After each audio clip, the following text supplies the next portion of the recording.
Hi, it's great to be together again on this Sunday evening. A bit chilly, the sun's going down here in Armstrong Creek, but it's been a nice day. I've had an interesting couple of days, and before I get into it, first I just want to let you know that I am rebranding at the moment, the Oh My Grief and my own world, and some new products and services that I believe will be able to help people from all over the world walk through some pretty difficult moments in their lives. So keep an eye out for that over the next couple of weeks.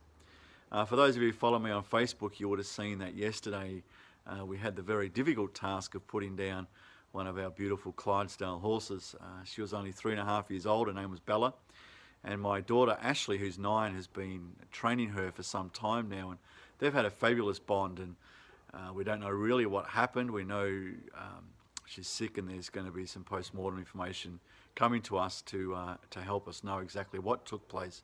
But it was a big day, and you know, when we found the horse and the horse was in the paddock lying down and couldn't get up, my brother's response, of course, was to keep the kids away. And we did initially, and then I just realised that we weren't going to have a good outcome. I said, you know what, Ashley's been so close to this horse, I want to give her the time to say goodbye, even though it's going to be really hard. And so for about an hour we watched as Ashley fed the horse by hand and gave her grass and cuddled her and talked to her and tried to get her to drink and did everything she could for her, you know, her pony, even though it's a huge horse. And it was sad. It was so sad. And then eventually we had to leave, and the vet was there, and we put the horse down. What I guess I realised again was a couple of things. One is that death is a really death happens to everything that's living. And as much as we want to protect our children, maybe by keeping them away and trying to I guess remove the reality of death. We do that because we love them, but I'm not sure it's the best move to do. You know, years ago, death happened at the home. You would take your loved one home and they would die at home. And so kids of all ages and adults were aware that death took place. But we often, we have a death-denying society, and so we try to keep everybody away, and mostly, you know, I think the stats is over 70% of people die in an institution.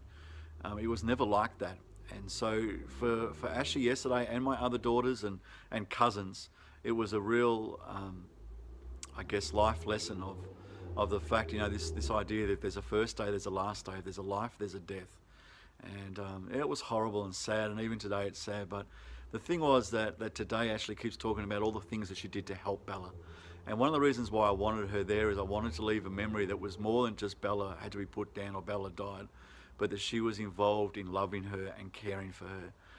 And the other thing I guess I think of today is that it was just a horse, just a pet, just an animal, but they're not, are they? They become part of your family, and you become attached and you love them, and because you love them you grieve and you go through pain when they're not here anymore.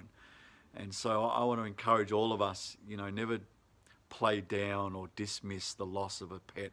It can be so incredibly traumatizing for people. And so that's probably my 2 takeaways. One is let's be careful that we don't protect our children to a level that it doesn't give them the life lessons that they need. And then secondly, let's never diminish the pain people feel when something that they loved, you know, it doesn't even have to be a person, it doesn't have to be an animal, it can be an identity.